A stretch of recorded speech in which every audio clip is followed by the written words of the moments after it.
Hi, my name is Jennifer, and welcome to the Cerebella. And this is going to be an interesting episode.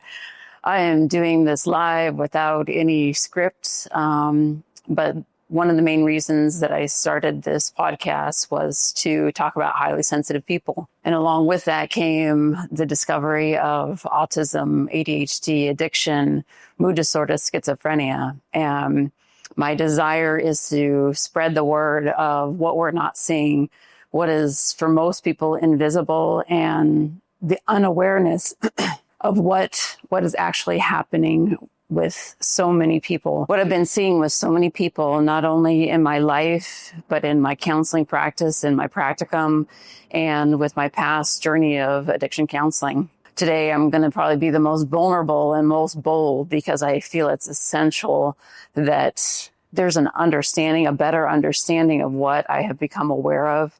And so I'm willing to show everything. Last year, I went through the hardest period of my life. It was, for me, a journey that I would not wish on anyone. But for me, it was a path of choosing the narrow. And for me, it's paid off. It's been painful. It's been an experience. And so it's taken me to where I am today, sharing with you as much as I can to be able to expose the world of autism, the world of addiction, the world of ADHD, and how it all comes together. It's no coincidence that all of those things deal with a neurotransmitter imbalance, specifically dopamine. Dopamine dysregulation leads to so many issues. And for me, I'm just going to share my journey with you. So last year, I went through what was, for me, my last autistic burnout. I didn't know it was my last autistic burnout because looking back now, I've been burnout several times before that, but this one was the biggest, where my body would not move on. And you might say, what does that mean, Jennifer? You didn't move on. You couldn't function, like you couldn't walk? No, it meant that I had pushed my body so much. I had pushed it mentally, physically, spiritually, to where it came to a point where I had so many negative things coming into my head that I literally could not get out of that loop to see one good thing that was happening in my life. So I sat in my counselor's office one day and I literally felt nothing, like the meh, like the emoji, no emotion, no nothing. And for me, I was like, wow, maybe that's what that person feels like. Maybe that's my empathy coming back, until I said, my God said, no, that's you. I had no emotions, no feeling, completely apathetic, didn't give a care about anybody because I became the priority in my life. My life was either going one way to death or was a choice to really reinvent myself or come into terms with who I am. And so I chose the path to say, who am I? Because at that point, I didn't have any identity. I'd been such a people pleaser, codependency, that I had masked to be whoever you wanted me to be in whatever relationship I was in, whether it was my children or it was a romantic partner, whether it was an ex-husband, ex-partner, my mother, my father that had passed away. I saw it all so clearly. I didn't know who I was. I had zero identity, and that is the meh feeling for me. So this last year has been a journey to really discover who I am. And it's been a challenge. My God has restored me. He's told me and shown me. And that's why I am today sharing with you everything that I've been through, the boldness that He has called me to do, to not hold back in any way, because it's important and it is emotional. But I'm faithful. I'm faithful to what God has called me to do. So right now I'm in my practicum. What does that mean? That means that I work for free in a counselor's office for the next 100 hours until I can start an internship. but he's given me the opportunity to really see the message I already knew was true. As people come into my presence, he has shown me that we do not live life the way he has ordered it. And for me, I had to test every single way to know that the only way for me to live is to be rid of my ego. And what does my ego look like? I'll share with you in a minute, but this is my ego. It's the ego that's been running my life in its entirety and almost took me down. See, the ego is the addictive energy vampire. There's a beautiful article that I will link below, but in essence, it is every time you want to be seen and heard, it is like a child. It is the ego that is running your life. He called us edging God out is what it is. So my practice is in, my future practice it will be in autism, ADHD, and addiction. It all goes together. It's all in the back of the cerebellum, and it all deals with dopamine dysregulations amongst a million other parts in the brain, which we will get into in future episodes. But for today, let me just show you a little bit of light into why I can see autism so well and why I am ferocious about people that are doing psychological tests. Yes, do they assess, but it is a felt sense. One autistic person knows another autistic person. And now that I see it so clearly, I will share with you, not to make you an expert, but to make you aware of what maybe you never, ever saw before. So I came into this world, and I know now that I had genes that were passed on to me that were kind of put me at a disadvantage, let's say. I know that my dopamine receptors are the DRD2, which is according with a highly sensitive person. And you may not have known, but the highly sensitive genes are a thing. Not every genetic test is going to do it, but there is one that you can upload into genolifehacks.com that will show you the highly sensitive genes. And along with that is the dopamine dysregulation, the way that your body uses serotonin, the way that your body handles stress and physical sensation. So I was born that way. I came in with a body that was dysregulated, which means that I came into this world in a survival mentality. A highly sensitive person, it's sensitive to sight, smell, sounds, visual stimulation, very empathetic, overstimulated, and we're able to read faces. But the problem is when we read faces, when we see everything, that's the first thing we see, the eyes. We misread them. So I came into this world not attached. I didn't bond with my mother. But what I did is I saw and felt and sensed. And what happened is my body keeps the score. I know that most of those happened before the age of 2. Erickson's stage of developments, some of those beginning stage, the, initiative versus goal, the trust versus mistrust, those stages for me were missed. Was it due to my mother's fault? No, it was due to the way that my body was, which no one was aware of at the time. And as a small child, of course I was not aware, but my body did what it needed to do to bring some homeostasis. It was dysregulated from the start, which means that it was searching to find balance. My first memory is a traumatic memory. Is that a coincidence? I don't know. It's the way my body processes things.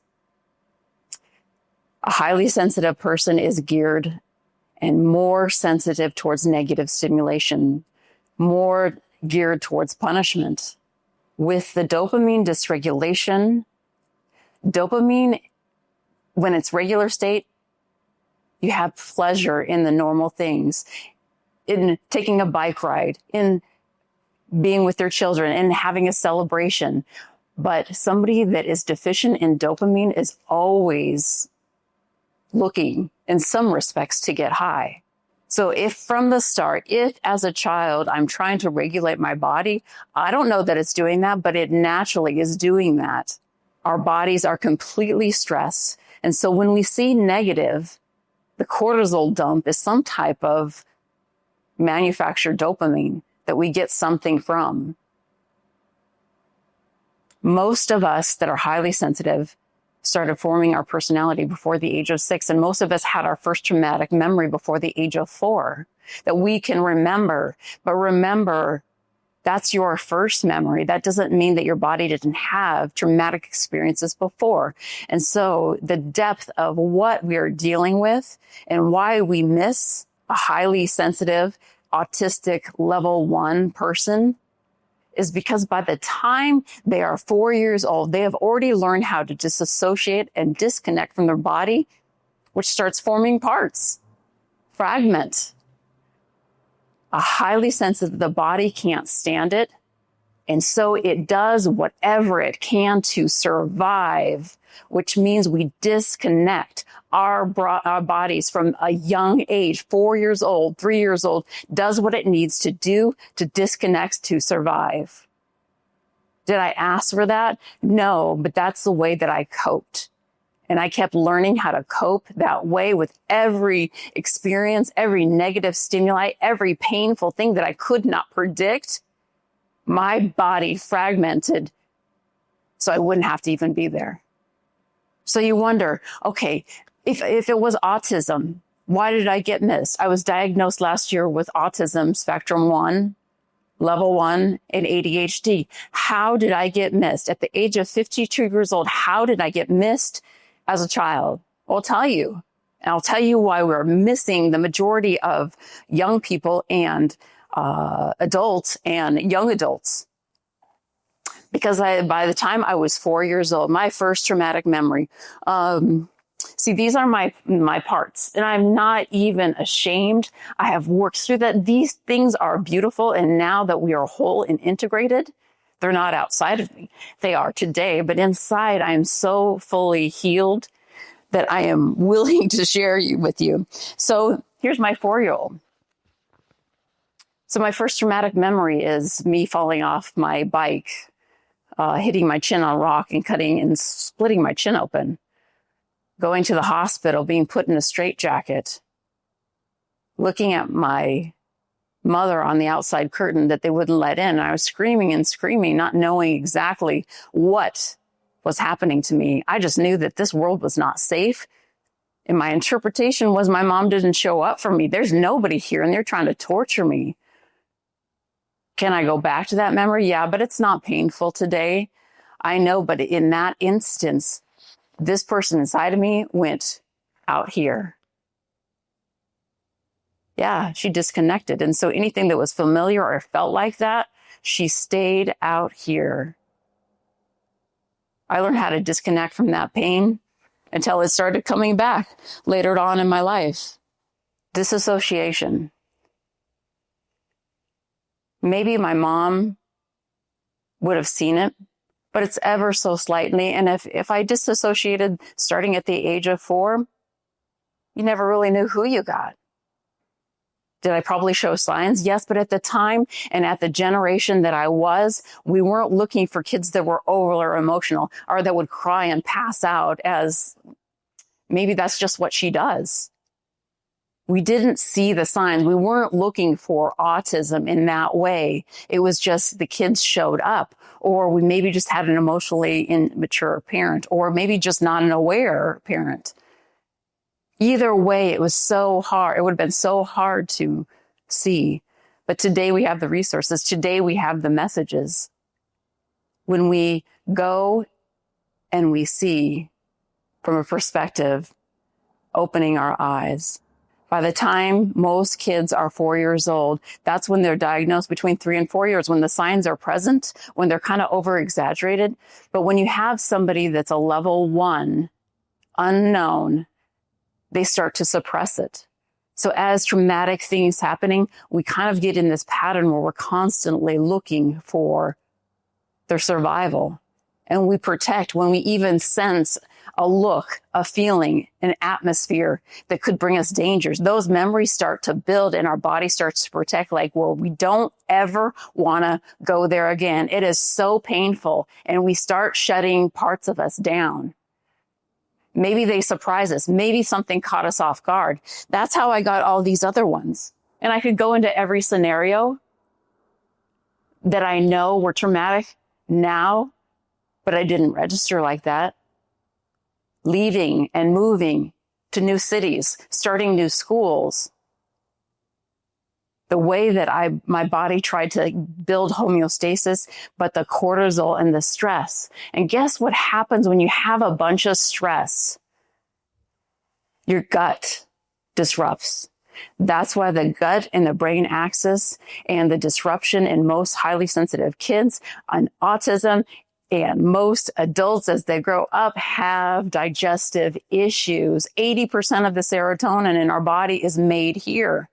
Did you have constipation? Did you have digestive issues when you were growing up? Probably, if you were a highly sensitive kid. Because where do you keep your pain? Most people keep it in their belly. And when you are constantly in a mode of stress and survival, guess what happens? That whole system gets disrupted. And do you think it changes when you get out of high school? It gets progressively worse. But our body learns to accommodate. And guess what happens when that gut and brain axis, they're trying to message each other and they're not working together? You get more and more dysregulated.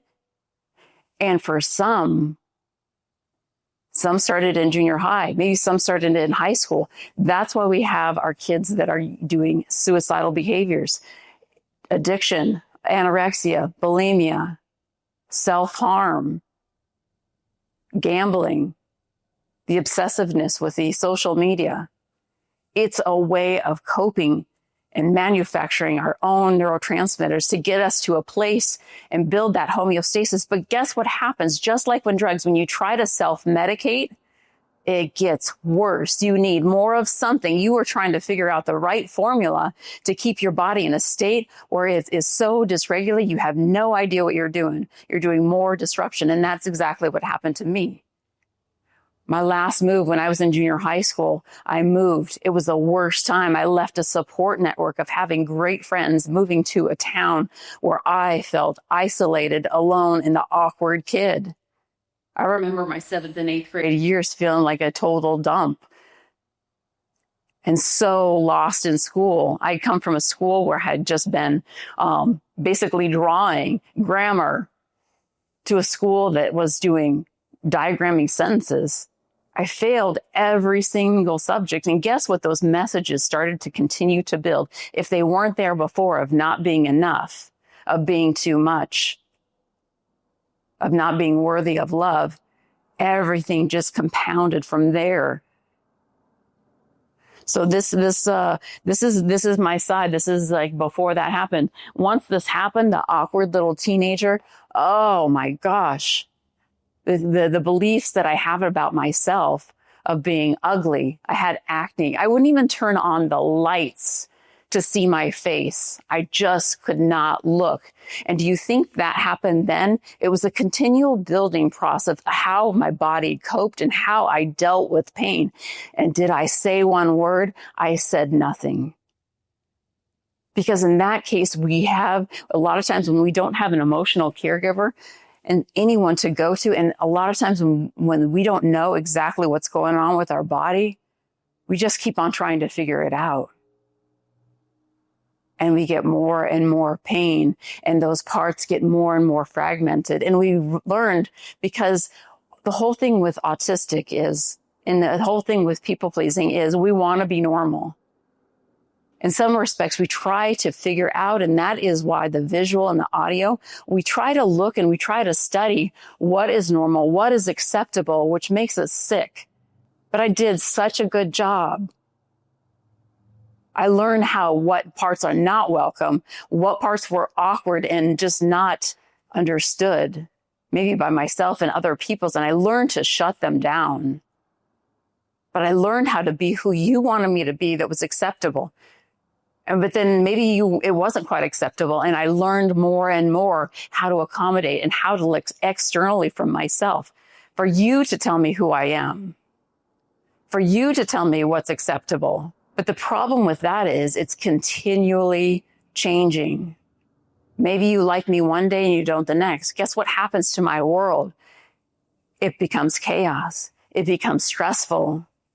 I learned that no one likes me because there is no one there to like. When I got in junior high and high school, I was heavy into athletics. That was my identity. I could achieve and perform, and I did my athletics until they were perfect. I had a father that instilled perfection in me. And that's how I received love. That's what you wanted. And I learned that my father wanted perfection and performance, and I accommodated because it was the most consistent love that I'd had in my life. And whatever it took, I did it. I equated that with love. And I also equated when I didn't perform and when I failed, the love was taken away. What a mismatch for a kid to start being entrained that love is painful, that I can do some things, but in reality, I will always disappoint you. Because what happens visually, I can see the look when you're disappointed. I can hear the tone in your voice.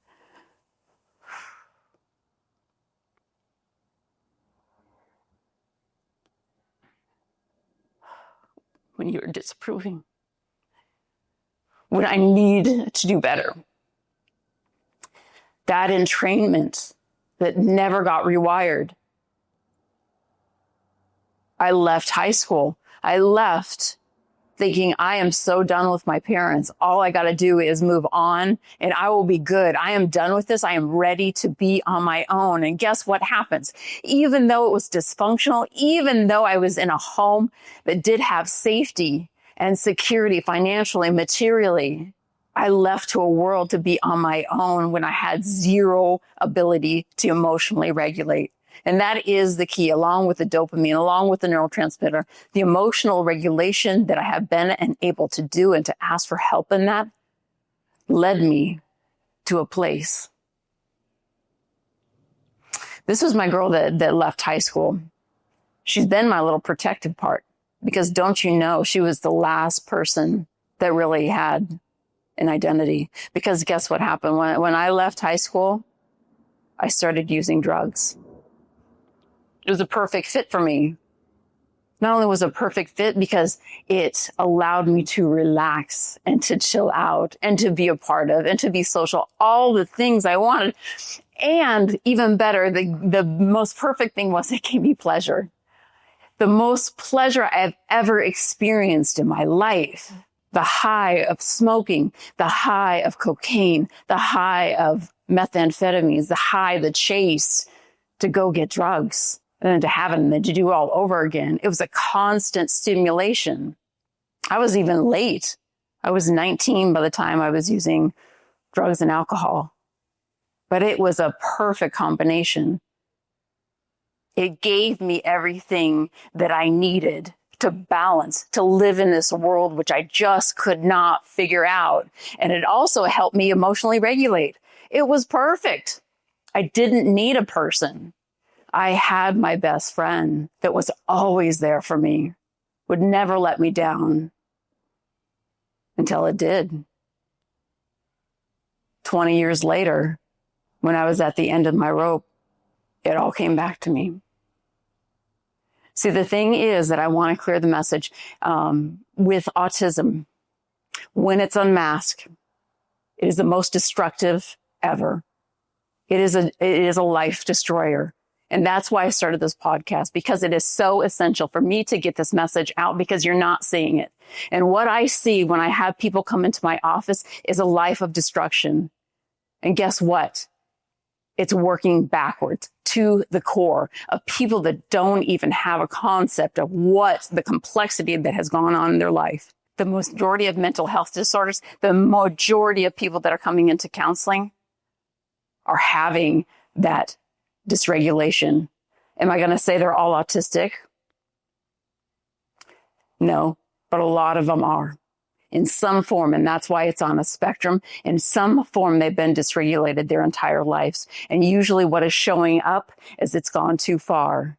Somebody that's been diagnosed with a borderline personality, with anorexia, bulimia, digestive issues, OCD, those are the result of undiagnosed autism. And I'm just going to say it clearly because I don't really care anymore. And I know what I know and what God has given me. Is there enough research? We don't know because there's no strict formula on how to diagnose for autism. But I'm telling you, there are things that can provide that are so simple. But it is a process that do you want to work backwards to the beginning to see what is really true about you and why you are experiencing all of these things. By the time we get here, you are so dysregulated, your neurotransmitters, your serotonin and dopamine, you're so out of balance that it's creating such chaos in your life and such a negative loop that for some, they will never get out of. Because I stayed in the mind of a child, I left home. The drugs stunted me emotionally at the age of 19. And guess what? When I searched for partners, I thought I wanted my first boyfriend. That's normal. That's what everybody does. Is that what I wanted? I don't know, because I didn't know what I wanted. I just know that everyone had a boyfriend. And so I picked somebody that was 17 years older than me. Maybe a father figure, maybe a mother figure. Something was familiar about that man that made me choose him. And I know that now. And the destruction that came out of that relationship, the abortions that I had, destroyed me mentally, physically, and spiritually. And did I know it at the time? No. But as I said, it builds and builds and builds to a life of destruction. Had I known that I was autistic, had I known that anything was going on with me to better understand myself, maybe my life would be different. Do I choose that? Absolutely not. But I'm saying that I had the opportunity to get to a place where maybe my God wanted me to work through everything so that I could help and serve other people. But I know that as a fact, the way that I coped was a direct result of my ADHD, the autism, and the wiring of the brain that I kept on trying to compensate. And what it did was further and further destructive. Did I actually know how to love? Did I ever feel in love? I don't know. Because my love and belief system was so messed up that what I was choosing was a mother. My next partner was a father, super abusive, super narcissistic. What I did see, I always saw the little boy in them because that little boy was what I was attracted to. I negated everything, all the red flags that were outside of that. But what I did, I loved the little boy in them, and I thought I could nurse them and help them and get them to a place because that was my role as a child. I was a caretaker. I saw what everybody needed. I could see the looks and faces. I could see my dad coming home, whether it was going to be rage or a good day, whether my mom was going to be upset, what I could do to mitigate. Do you not find that I was trying to do homeostasis and find a balance in every way? It was out of control, and same with my body, mentally and physically. By the time I got out of that relationship, it was so abusive. I was so into drugs. I had the most drugs I've ever had, pounds of cocaine, any meth I could have at any time of day, gobs and gobs and gobs, to where I was like, it's not even fun because the chase is not there. I don't have to go wait in a hole to get my drugs. It was fully available. And it was losing its momentum. By the time I got out of that relationship, I didn't believe in love. What the frick is love? Love, it hurts. It's inconsistent. It's betrayal. Like, I don't want it. So what happens to us? Yes, as autistics, we are very highly sensitive. But guess what happens when we get pushed? We disassociate. So I can shut it down. And maybe that's the conflict of the back and forth. Maybe the walking on eggshells. Today you love me, today you don't. I'll be honest with you. It's all true. Because there's no consistency within myself. So it wavers. When I see you have a bad look, For me, it triggers that fight, flight, or freeze, and I shut down. And with that, probably my love. So when I entered my next relationship, I was numb. There was no love. Plus, I was still active in my addiction. But I really had no concept of love. I was numb. I don't know how many times I can say it. And you think, wow. But the reality is that it was when we have been so hurt because we're so sensitive, that's what we do in order to avoid it in its entirety. So guess what? I met a man. He was exactly like my father. Did I know that at the time? But what I was searching for in that relationship was safety and security. I wasn't searching for love. You might say that's awful, but the reality is we are children. We're either looking for safety and security or we're looking for this mother's love that is non-existent. So when I got into this relationship, it was safety and security. There wasn't love. And I wouldn't even know what that looks like, but it was wrong. I know that now it was wrong. And I was abusive in that relationship because I knew in some respects he would never leave. He was my caretaker and I took advantage of that. And along with that, I knew that he would be safe to have children with. And I so desperately wanted to have children because I wanted conditional love. I wanted unconditional love. And I thought at the time, to be honest with you, children, I had so much love to give and they would have so much love to give me. And it was beautiful and we stayed together and we stayed married 17 years. But what happened when I suppress at that time, before that time, all these little ones, they were out and about. Or maybe they were a little bit comatose because in reality, I was using. So in some respects, they would pop up now and then. But what happened when I got married, when I entered that relationship for safety and security, they all kind of got shoved in a hole because that was their safety and security. So love wasn't coming up. We're not being intimate. We're not bonding. We cherish our love and security. But they can only stay in that box for so long. And in my marriage, I got clean, which is the best gift I ever gave myself. And I'm so thankful today as I grew. And I'm lucky that my kids have never seen me use. But what happened when I suppressed, that desire for a mother's love started coming out. And I started searching for it. And when you search, I found, and in that case, I found a mother's love. And what I did was hop out of that marriage. The intensity, the love bombing, the trauma bonding that happened in that relationship was so beautiful for a minute.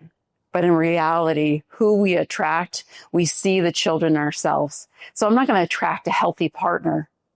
I'm going to attract a child that needs me. Somebody that needs me. So I could go into that caregiver role as I did with my mother. And you can see it so clearly. And I maybe not be painting the biggest picture here, but I want you to understand that when we do not diagnose, when we do not see, it is ever so slight. So is it going to happen tomorrow? It is the long-term effects. And I would hate to see somebody at the end, and especially women, because guess what? Why we're having the late autism for women? It's because hormonally you're changing, usually around that perimenopause or menopause. Your body cannot do in it. Hormonally, you're changed. But what happens to the male that doesn't quite go through all of those?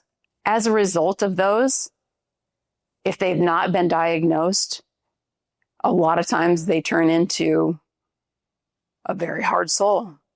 And where that goes, I'm not going to get into today. But when you repress and you repress and you repress and you put on a mask and a mask and a mask and a mask, You may never know who you are. So you can go on this road and live a fake life, but I am calling you right now. I am so thankful that I've had coaches, and I'm willing to take off all the masks because I have no fear today. The anger at seeing what I see and the destruction in life and not knowing everything to do, but I know my God has called me to remove my ego. And the only way I can survive in this world is for me to love myself, to never look externally for one thing, not for love, not for acceptance, not approval, because that is what I've done my whole life. And so when I have been content, and I've worked on this for over a year with a coach, to learn how to ground and to love and to give everything to myself, because I so eagerly want to step outside and want something to help me. I am not perfection. I want to go back to those people that give me a morsel of love, affection, and approval, because I know that they will. And what is it doing? It's the little dopamine fix. It's me telling me I am not regulated in some area of my life, that I'm reaching for something outside of myself to make me feel better, because my mind and these children want to pop out and rule my life again. And today I have to be the inner parent, the highest parent, the most mature parent, because I have a loving Father that is so mature and loving towards me. It's the only way for me to live. And my goal today, and my goal with this podcast, is to keep talking and talking and talking. Do you want to feel sorry for us? No, but the reality is our bodies are not meant for this world. Our mind is not meant for this world. And to do everything you can do to get diagnosed, to get the help you need, because it's so freaking simple. The things that we have out there that can help stimulate the brain so it doesn't stay in that negative pattern are easy changes. But you don't know what you don't know. And we have people that are unaware, or they don't even want to acknowledge.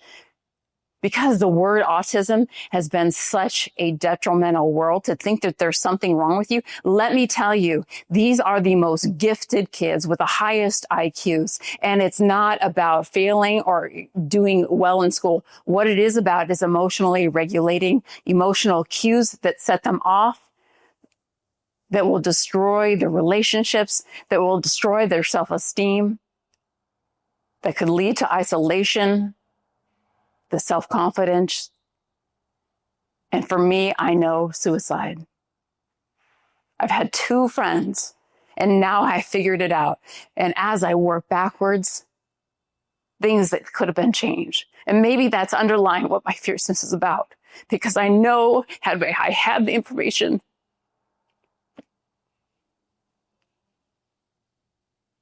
had I been ability to share it, things would have been different. Or maybe they would have been different. But what it also is a willingness to hear. The side effects that we get, not only physically with our digestion, and what happens when our digestion is not working. It pulls from other parts of the body in order to regulate. 80% of our energy is going here. And when that does not have enough energy, when it's dysregulated, which stress and all of that stuff does with the gut-brain axis, they continually work together.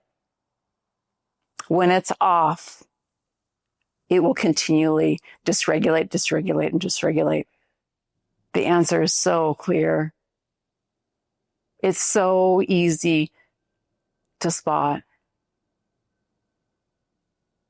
Genetic testing is the easiest way. The genes will tell you everything. The things that we see, a child that maybe has been diagnosed with ADHD, can we look a little deeper? Because as a result of all of those things, it is all of those autism, ADHD, it's the way that the body is coping, the way the mind is coping. So we put a label on it, and I keep using autism, but in reality, that's how the symptoms appear. When we diagnose them with borderline personality, that's where they are today. That's how their body is presenting as it is dysregulated. The borderline basically turns into a child, the back and forth. This is the label that we put on it. It is the aftermath effects of what is happening. And that's why I say if you've been diagnosed with borderline personality, OCD, anorexia, bulimia, any of those things, it's as a result. And it gets progressively worse. We say in addiction, jail's institution or death. And that is the pathway that goes. To the degree is the degree that we're on the spectrum. But in reality, it's becoming aware. My name is Jennifer, and thanks for letting me share.